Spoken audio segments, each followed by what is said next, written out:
Express நியூஸிற்கு உங்களை வரவேற்பது கோபாலகிருஷ்ணன்.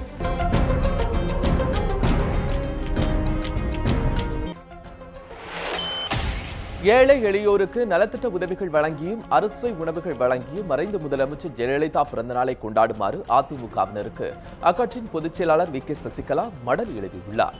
ஜெயலலிதாவின் பிறந்தநாளை முன்னிட்டு பெங்களூரு சிறையில் இருக்கும் வி.கே. சசிகலா எழுதியுள்ள மடலில், எதிரிகளும் துரோகிகளும் அதிமுக அரசை வீழ்த்த நினைத்த நேரத்தில் மறைந்த முதலமைச்சர் ஜெயலலிதாவின் ஆன்மா நம்முடன் இருந்து வழிநடத்தி அரசை நிலைநிறுத்தியதாக குறிப்பிட்டுள்ளார். அதிமுக அரசை தொடர்ந்து நிலைநிறுத்த தொண்டர்கள் சபதமேற்க வேண்டும் என்று கூறியுள்ள வி.கே. சசிகலா, தமிழக மக்களுக்காக ஜெயலலிதா நிறைவேற்ற நினைத்திருந்த திட்டங்கள் அனைத்தையும் வெற்றிகரமாக நிறைவேற்ற வேண்டும் என உறுதியேற்குமாறு கேட்டுக் கொண்டுள்ளார். ஏழை எளியோருக்கு நலத்திட்ட உதவிகள் வழங்கியும் அறுசுவை உணவுகளை வழங்கியும் ஜெயலலிதாவின் பிறந்த நாளை சிறப்பாக கொண்டாடுமாறு அதிமுகவினருக்கு வி.கே. சசிகலா வேண்டுகோள் விடுத்துள்ளார். தனக்கு சிகிச்சை அளிக்கப்படும் புகைப்படங்களை வெளியிட வேண்டாம் என மறைந்த முதலமைச்சர் ஜெயலலிதா கேட்டுக்கொண்ட காரணத்தினால் அவரது புகைப்படங்கள் வெளியிடப்படவில்லை என அப்பல்லோ மருத்துவமனை நிர்வாகம் தெரிவித்துள்ளது. ஜெயலலிதாவிற்கு அளிக்கப்பட்ட சிகிச்சை மற்றும் அவரது மரணம் தொடர்பாக ஓய்வு பெற்ற உச்சநீதிமன்ற நீதிபதிகள் 3 பேர் கொண்ட குழுவை அமைத்து விசாரணை நடத்த வேண்டும் என சென்னை உயர்நீதிமன்றத்தில் அதிமுக பிரமுகர் ஜோசப் என்பவர் வழக்கு தொடர்ந்தார். இந்த வழக்கின் விசாரணை நீதிபதிகள் குலுவாடி ரமேஷ், மகாதேவன் ஆகியோர் அடங்கிய அமர்வு முன்பு இன்று வந்தது. அப்போது அப்பல்லோ மருத்துவமனை சார்பில் ஆஜரான வழக்கறிஞர் பி.எஸ். ராமன் தாக்கல் செய்த அறிக்கையில், மருத்துவமனையில் தாம் சிகிச்சை பெற்று வருவது தொடர்பான புகைப்படங்களை வெளியிட வேண்டாம் என ஜெயலலிதா கேட்டுக்கொண்டதால் புகைப்படம் வெளியிடப்படவில்லை என தெரிவிக்கப்பட்டது. மேலும் மருத்துவ கவுன்சில் விதிப்படி சம்பந்தப்பட்டவர்களின் அனுமதி இல்லாமல் அவருக்கு அளிக்கப்படும் சிகிச்சைகள் மற்றும் அதன் விவரங்களை வெளியிடக்கூடாது என அப்பல்லோ மருத்துவமனை அறிக்கையில் குறிப்பிடப்பட்டுள்ளது.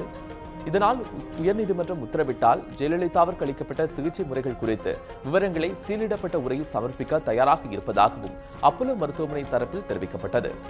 தமிழக அரசின் சார்பிலும் அப்பல்லோ தெரிவித்த கருத்துக்களை உறுதிப்படுத்தும் வகையில் விளக்கம் அளிக்கப்பட்டது. இதையடுத்து ஜெயலலிதாவிற்கான சிகிச்சை மற்றும் அவரது மரணம் தொடர்பான உச்சநீதிமன்ற நீதிபதிகள் 3 பேர் குழு விசாரிக்க கோரி மனு மத்திய மாநில அரசுகளுக்கு அப்பல்லோ மருத்துவமனை நிர்வாகம் விளக்கமளிக்க நீதிபதிகள் உத்தரவிட்டனர். வழக்கின் அடுத்த கட்ட விசாரணை மார்ச் 13ஆம் தேதிக்கு ஒத்திவைக்கப்பட்டது. தமிழகத்தின் பல்வேறு நிகழ்வுகளில் உயிரிழந்த 20 நபர்களின் குடும்பங்களுக்கு தலா 1 லட்சம் ரூபாய் நிதியை வழங்க முதலமைச்சர் எடப்பாடி பழனிசாமி உத்தரவிட்டுள்ளார். இது தொடர்பாக அவர் வெளியிட்டுள்ள அறிக்கையில், பல்வேறு விபத்துகளில் 20 பேர் உயிரிழந்த செய்தி அறிந்து துயரம் அடைந்ததாக தெரிவித்துள்ளார். அவர்களின் குடும்பங்களுக்கு ஆழ்ந்த இரங்கலையும் அனுதாபத்தையும் தெரிவித்துக் கொள்வதாக அவர் குறிப்பிட்டுள்ளார். அவர்களின் குடும்பங்களுக்கு முதலமைச்சரின் பொது நிவாரண நிதியிலிருந்து தலா 1 லட்சம் ரூபாய் நிதி வழங்க உத்தரவிட்டுள்ளதாகவும் முதலமைச்சர் பழனிசாமி அறிவித்துள்ளார். தமிழகம் முழுவதும் திமுக நடத்திய உண்ணாவிரத போராட்டம் வெற்றி பெற்றுள்ளதாக திமுக செயல் தலைவர் மு.க. ஸ்டாலின் தெரிவித்துள்ளார். தமிழக சட்டப்பேரவையில் நடந்த நம்பிக்கை வாக்கெடுப்பு செல்லாது என அறிவிக்க கோரி குடியரசுத் தலைவர் பிரணாப் முகர்ஜியை சந்திக்க ஸ்டாலின் இன்று காலை டெல்லி புறப்பட்டார். அப்போது விமான நிலையத்தில் செய்தியாளர்களிடம் பேசிய ஸ்டாலின், அதிமுக அரசை கைப்பற்ற வேண்டும் என்று குடியரசுத் தலைவரிடம் வலியுறுத்துவோம் என்றார்.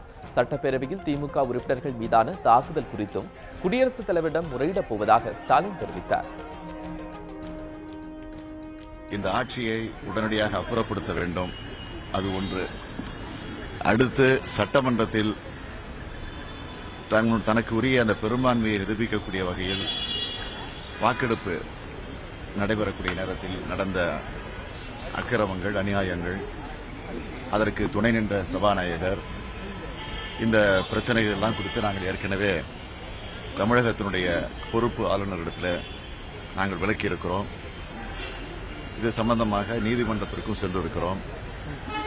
இதைத் தொடர்ந்து இந்திய குடியரசுத் தலைவர் பிரணாப் முகர்ஜி அவர்களை இன்று மாலையில் நாங்கள் சந்திக்க இருக்கிறோம். எங்களுடைய முதன்மைச் செயலாளர், அதேபோல் எங்களுடைய நாடாளுமன்ற உறுப்பினர்கள் திருச்சி சிவா, ஆலந்தூர் பாரதி, டி.கே. இளங்கோவன் ஆகியோர் சந்திப்பதற்கு எங்களுக்கு நேரம் கொடுத்திருக்கிறார்கள். எனவே இதை பற்றியெல்லாம் விவரமாக அவரிடத்தில் சொல்லவிருக்கிறோம். உளவுத்துறை ஐஜியாக அண்மையில் நியமிக்கப்பட்ட டேவிட்சன் தேவாசீர்வாதம் திடீரென்று பணியிட மாற்றம் செய்யப்பட்டுள்ளார். காவல்துறை அதிகாரியான டேவிட்சன் தேவாசீர்வாதம் 2015ஆம் ஆண்டு ஜூலை மாதம் உளவுத்துறை ஐஜியாக நியமிக்கப்பட்டார். அதே ஆண்டு டிசம்பர் மாதம் அந்த பதவியிலிருந்து அவர் நீக்கப்பட்டு காத்திருப்போர் பட்டியலில் வைக்கப்பட்டார். அதன் பின்னர் உளவுத்துறை ஐஜியாக சத்தியமூர்த்தி நியமனம் செய்யப்பட்டார். இந்நிலையில் 10 நாட்களுக்கு முன்பு சத்தியமூர்த்தி விடுப்பில் போன நிலையில் உளவுத்துறை ஐஜியாக டேவிட்சன் தேவாசீர்வாதம் மீண்டும் நியமிக்கப்பட்டார். 10 நாட்கள் ஆன நிலையில் மீண்டும் அவர் காவலர் நலப்பிரிவு ஐஜியாக இடமாற்றம் செய்யப்பட்டுள்ளார்.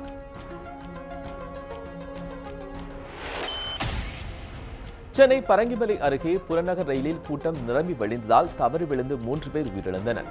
காஞ்சிபுரம் மாவட்டம் செங்கல்பட்டிலிருந்து சென்னை கடற்கரை நோக்கி புறநகர் ரயில் இன்று காலை வழக்கம் போல் புறப்பட்டது.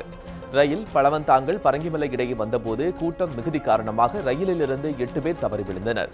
இதில் பிரவீன் மற்றும் மணிகண்டன் என்ற இருவர் ரயில் சக்கரத்தில் சிக்கி சம்பவ இடத்திலேயே உயிரிழந்தனர். சார் 9 மணிக்கு ஆக்சிடென்ட் ஆச்சு சார். 3 பேர் ஸ்பாட் அவுட்டு. நான் 5 பேரை காப்பாற்றி அதில் வந்து போகிற வழியிலே ஒருத்தர் இறந்துட்டதா சொல்கிறாங்க. அவங்க காப்பாற்றி இது வரைக்கும் நிறையா பேர் இந்த இடத்துல விழுறாங்க. சார் அந்த லேடர் கொஞ்சம் வெளியே இருக்குது. அந்த லேடர் உள்ளே தள்ளி இருந்தால் விபத்து நடக்காதுன்ட்டு வந்து இன்னும் நான் 2-3 தடவை வரக்கூடிய அதிகாரிங்கிட்டையும் லைன் பண்ணிட்டு நான் சொல்லியிருக்கேன். அவங்களும் நடவடிக்கை எடுக்கிறதா சொல்லியிருக்காங்க. ஆனால் வந்து அதுக்குள்ளே இவ்வளோ பெரிய விபத்து ஏற்படணுன்ட்டு வந்து யாருமே நினைக்கல. இவ்வளோ பெரிய விபத்து ஏற்பட்ட பிறகு தான் நடவடிக்கை எடுக்கணுன்றதுக்கு முன்னாடி சாதாரணமாக ஒரு விபத்து நடக்கும்போது எடுத்திருந்தால் இவ்வளோ விபத்து ஏற்பட்டிருக்காது. புறநகர் ரயிலிலிருந்து தவறி விழுந்து விபத்தில் படுகாயமடைந்தவர்கள் ராஜீவ்காந்தி அரசு மருத்துவமனையில் சிகிச்சைக்காக அனுமதிக்கப்பட்டுள்ளனர். இது தொடர்பாக ரயில்வே போலீசார் வழக்கு பதிவு செய்து விசாரணை நடத்தி வருகின்றனர். இது வந்து பழவந்தாங்கல் தாண்டோடனே ஒரு போஸ்ட் ஒன்று இருக்குது. அந்த போஸ்ட்டில் எப்போ பார்த்தாலும் வந்து 1 மாதத்தில் மட்டும் 11 பேர் செத்துருக்காங்க அந்த போஸ்ட்டில். எனக்கு தெரிஞ்சு இந்த வாட்டி பார்த்தீங்கன்னா 7 பேர் அடிபட்டு ரொம்ப இதுவாகிட்டாங்க. நீங்கள் என்ன பண்ணிக்கலாம்னு தெரியாது. இது தீர்வு காணணும் சார். அந்த போஸ்ட்டை ஃபஸ்ட்டு அகற்றுங்க சார். ஃபஸ்ட்டு டைமுக்கு ட்ரெயினை விடுங்க சார். செங்கல்பட்டுலேருந்து ரொம்ப பிரச்சனையாக இருக்குது எங்களுக்கு. என்ன பண்ணுறதுன்னே தெரியல. இத்துடன் எக்ஸ்பிரஸ் நியூஸ் நிறைவு பெற்றது. மேலும் பல செய்திகளுக்கு தொடர்ந்து இணைந்திருங்கள். நியூஸ் 7 தமிழோடு.